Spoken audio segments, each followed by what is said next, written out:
మా మా నాన్న మాస్టర్ గారు అని మా చెల్లి అనద్దు, గోవర్ధన్ మా బావ మాస్టర్ గారు అని గోవర్ధన్ అనద్దు.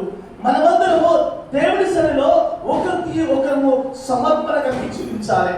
ఏ కుటుంబం అయితే సమర్పించుకుంటారో, ఏ కుటుంబం అయితే అంగీకరిస్తారో, ఏ కుటుంబం అయితే బైబిల్ బేస్ చేసుకొని వెళ్తారో, ఏ కుటుంబం అయితే క్రీస్తు కేంద్రీకరణ చేసుకొని ఉంటారో వారి జీవితము ఆశ్చర్యకరంగా ఉండాలి.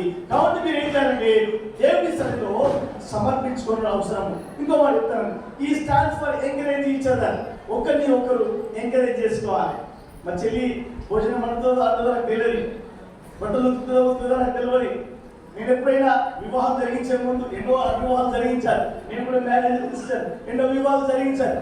నేను చెప్తాను, ప్రతి ఆడపిల్లకు కనీసం ఒక 10 పనులను నేర్పించండి. You just teach how to live them. అది ఎలా జీవించాలో నీ బిడ్డలకు మీరు నేర్పించండి. అదే ఎంకరేజ్ చేయాలి ఒకరినొకరు. మీరు ఎడ్యుకేటెడ్ చదువుకున్న వారు ఎంకామ్ బీఈడి, అమ్మో వీళ్ళ చదువులో చూస్తే చాలా గొప్పగా చదువుకున్నారు. మీ జీవిత యాత్రలో కూడా ఒకరినొకరు ఎంకరేజ్ చేసుకోవాలి.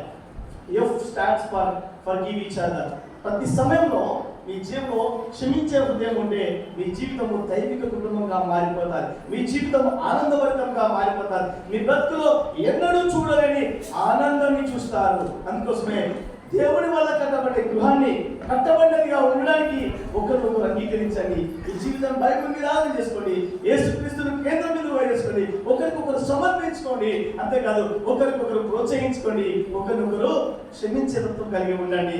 ఇంకొక విషయం చెప్తున్నాను, జ్ఞానవంతురాలు తన ఇల్లును కడుతుంది, 3 రాళ్ళు తన చేతిలో ఉన్నానే ఊడబెరికేస్తుంది.